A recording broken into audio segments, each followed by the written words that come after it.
My dear young friend, one of the Nazi officers was asked how he could allow himself to be so cruel. Does he not have a conscience? And he responded, conscience? I have no conscience. My conscience is Hitler.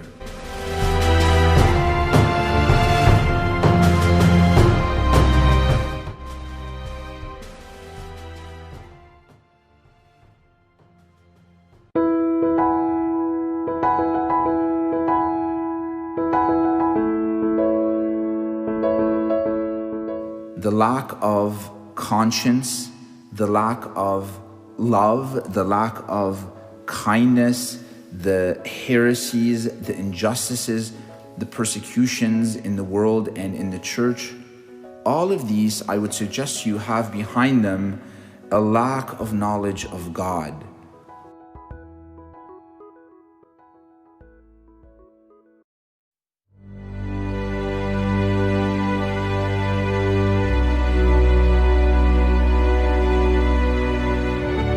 On the cross, Jesus said, "Forgive them, Father, for they know not what they do."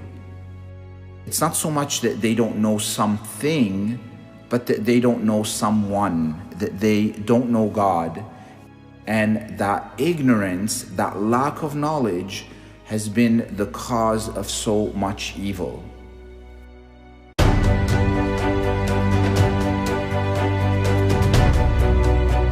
Knowledge of God is of the utmost importance.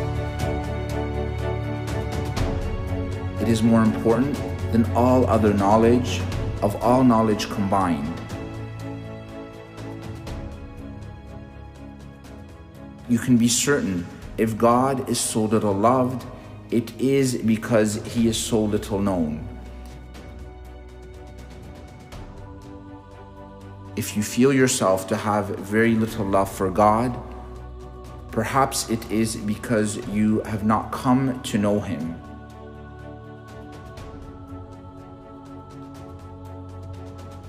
Knowledge of God that is direct and full will only take place in heaven, seeing God face to face. But for now, we struggle to know him.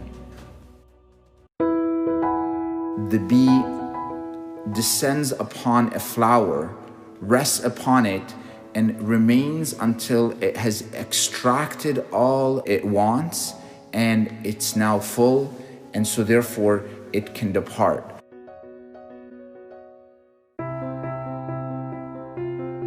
I would propose to you, in your reading of the scriptures, in your prayer, in your attendance at Mass, to always draw out of these fonts, these flowers, if you will, the honey of faith and hope and love. At no time in your life, my dear friend, should you rest content with what you know about God, as though you were somehow already equipped with sufficient knowledge to practice your religion and save your soul. If that's your attitude, it's fairly sure that what knowledge you do have will fade away into a hazy forgetfulness of God, and God will be present in your mind only in a misty background. In that case, it's certain that you will slide into an indifference with your soul in most grave danger.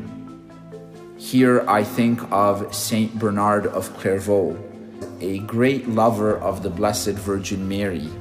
When he was young, as all kids, a nuisance in some way or other, his parents would say to him that such and such a thing was displeasing to Mary, and he immediately took care to not repeat it ever again.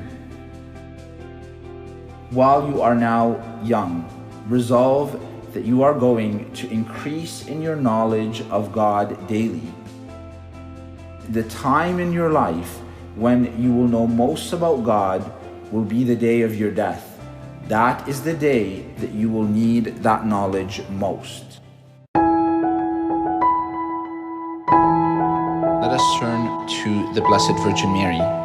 The tender, loving soul of this most sorrowful mother was pierced by unheard of sorrows. Who can describe the pains of the Virgin Mary as she stood immovable at the foot of the cross?